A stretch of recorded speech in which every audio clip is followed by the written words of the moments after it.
welcome back everyone to Lana's Little Things.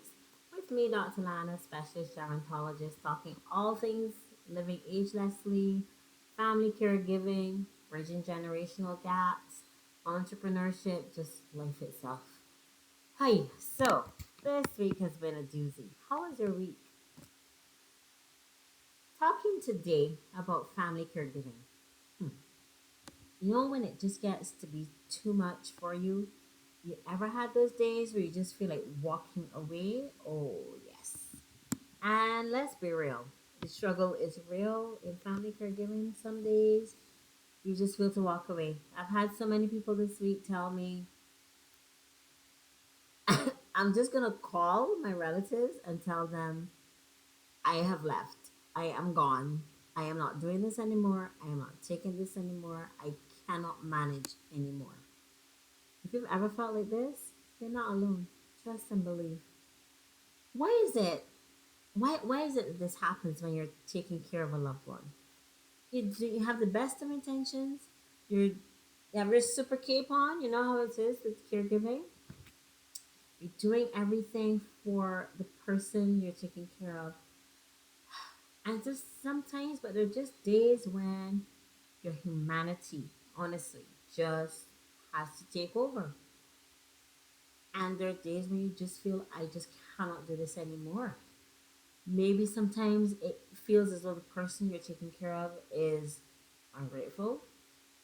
Maybe it feels like sometimes the person you're taking care of doesn't even understand what you're doing. And so you feel as though what you're doing is a waste of time. Or you feel as though your siblings or your friends or other relatives just do not understand what you are going through, and they don't pay attention to what you have to do. They don't understand what you have to do. They may come and visit, but they're not living in the situation. And so they're they just seem to not care.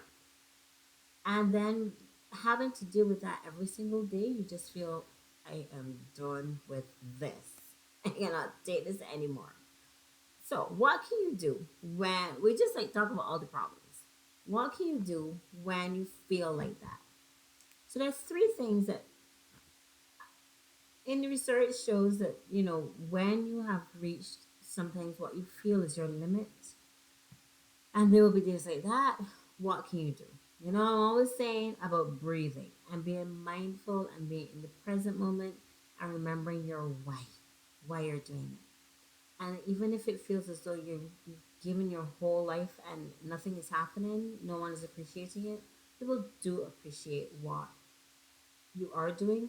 Your loved one, even though they may not be saying it, they appreciate it. So how do you get that to you feel that inside of you? Can you backtrack it and make it not about them, but about you?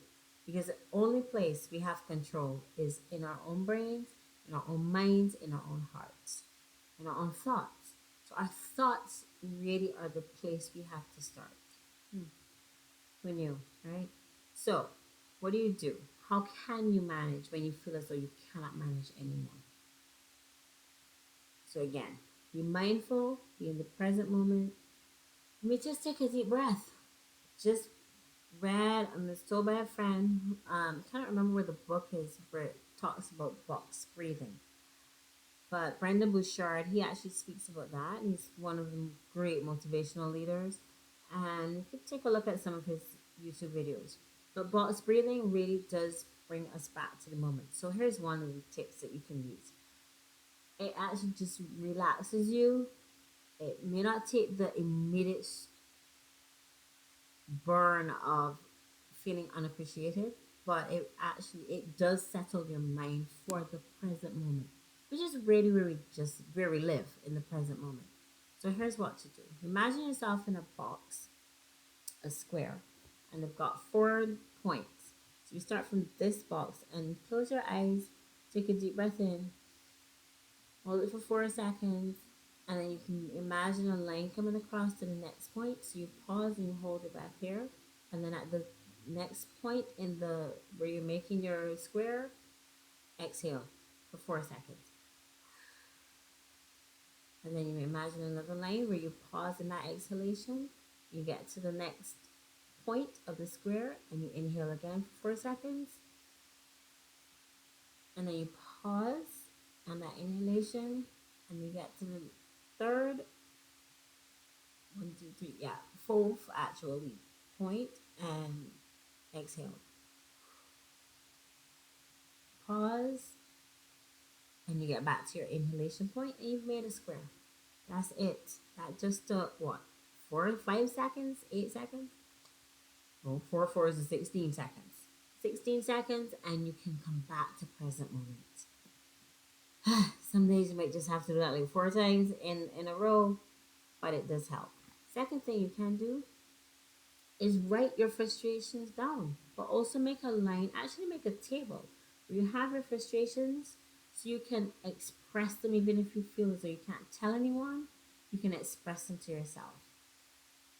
And if you're a praying person, if you're spiritually minded, you can actually just talk to God, talk to your creator, however you pray, and get into that zone where you are tapping into your higher power, a higher source, your greater source, your creator, who can strengthen you. So talk to him, talk to your creator, talk however you pray, talk to your higher power, and just line up all the things and just say, dear God, I cannot manage this anymore.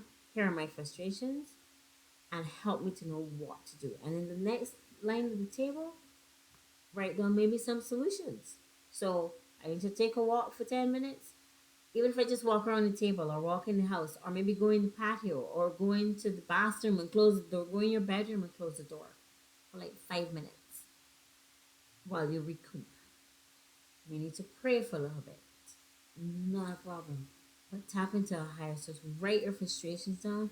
Write your goals down. Write what you plan to do. Write down some of your joys. Write down what you can do. Maybe you have a hobby. You can take a 5 minute break and do a word game. Take a 5 minute break and do a puzzle. Take a 5 minute break and or 10 minute break and just move your body. Exercise for a little bit. That might perk you up. That will perk you up. That's another thing you can do. You haven't left your responsibilities, but you are doing something for yourself. The third thing, final thing you can do is think about who you can, who's in your circle.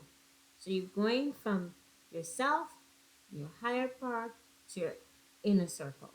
Who in your inner circle will be the person that will say, hey, you're frustrated, give me a call. And you do the same for them. Who might that pick at least two people because you don't want to call the same person all the time. That might not work out so well.